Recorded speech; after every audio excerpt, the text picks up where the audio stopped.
Hello foodies, నేను ఈరోజు మీకు గుత్తి వంకాయ కర్రీ ఎలా చేయాలో చెప్తున్నాను. దీనికోసం ముందుగా ఒక సగం కప్పు పల్లీలు తీసుకోవాలి, సగం కప్పు నువ్వులు తీసుకోవాలి, పావు కప్పు ధనియాలు, కొంచెం ఎండు కొబ్బరి, వెల్లుల్లిగడ్డ, కొంచెం నిమ్మకాయ సైజ్ అంతా చింతపండు తీసుకొని ముందుగా నానబెట్టుకోవాలి. ముందుగా స్టవ్ ఆన్ చేసుకొని మంటని సిమ్లో పెట్టుకొని ఫస్ట్ మొదటగా పల్లీల్ని వేయించుకోవాలండి దూరగా. అవి కొంచెం వేగాక కొబ్బరి వేసుకోవాలి, వీటిని కూడా దూరగా వేయించాలి.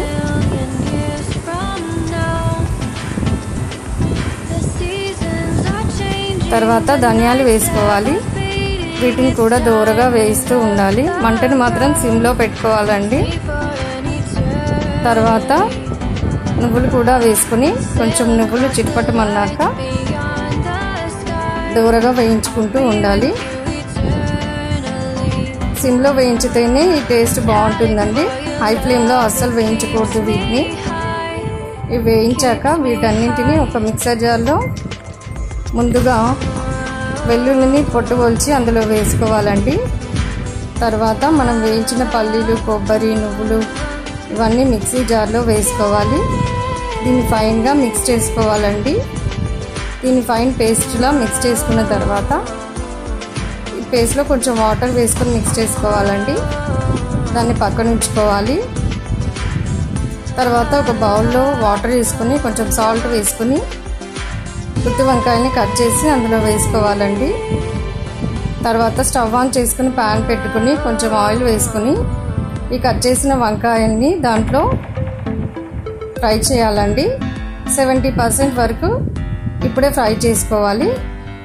తర్వాత ఒక ప్లేట్లో ఈ పల్లీ పేస్ట్ అంతా వేసుకుని దాంట్లో కారం, పసుపు, సాల్ట్, ధనియాల పొడి, మెంతి పొడి ఇవన్నీ వేసి మళ్ళీ ఒకసారి చక్కగా పేస్ట్ని మళ్ళీ మెత్తగా కలుపుకోవాలండి.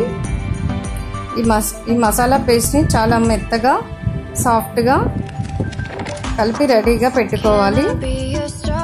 మనం దీన్ని రెడీ చేసి పెట్టుకుని ఎప్పుడు కావాలంటే అప్పుడు దీన్ని చేసుకోవచ్చండి. ఇది బగారా రైస్, బటర్ నాన్స్, ఇలా రోటీ, చపాతీ వేటిలో తిన్నా చాలా బాగుంటుంది. మెయిన్గా అయితే బగారా రైస్లో బాగుంటుంది. తర్వాత ఈ వంకాయల్లో ఈ పేస్ట్ అంతా ఒక్కొక్కటిగా నెమ్మదిగా స్టఫ్ చేసుకుంటూ ఉండాలండి. ముక్క చెరపకుండా ఇలా నీట్గా స్టఫ్ చేసుకుని అన్నిటినీ ఇలాగే స్టఫ్ చేసుకొని పెట్టుకుంటూ ఉండాలండి. ఇలా అన్నిటినీ ఒకదాని వెంట ఒకటి స్టఫ్ చేసుకొని పెట్టుకున్న తర్వాత మిగిలిన పేస్ట్ని కూడా ఒక 50% మనం ప్లేట్లో అలా పక్కకి రెడీగా ఉంచుకోవాలండి. తర్వాత స్టవ్ ఆన్ చేసుకుని కొంచెం ఆయిల్ వేసుకుని తాలింపు గింజలు, కరివేపాకు, ఎండుమిర్చి, పచ్చిమిర్చి ఇవన్నీ వేసి కొంచెం చిటపటలాడించి ఫ్రై చేయాలండి. తర్వాత మనం ముందుగా 50% పేస్ట్ పక్కన పెట్టుకున్నాం కదా, దాన్ని తీసి ఈ ఆయిల్లో వేయాలండి.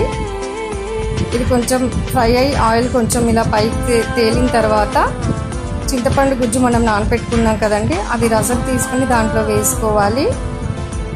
ఇదంతా వేసుకుని దీన్ని మంచిగా కలుపుకోవాలండి. కొంచెం ఒక 2 minutes బాయిల్ అయ్యాక మనం స్టఫ్ చేసుకున్న బ్రింజాలన్నీ తీసి దాంట్లో ఒక్కొక్కటిగా పేర్చుకోవాలండి. ఒకదానికొకటి అంటుకోకుండా నీట్గా పేర్చుకోవాలి. తర్వాత గరిటె పెట్టి మెల్లిగా ముక్క చెదరకుండా నీట్గా కలుపుకోవాలండి. ఇలా ఒక 15 minutes ఇలాగే బాయిల్ అవ్వనివ్వాలండి. అంతే అండి, రెడీ అయింది.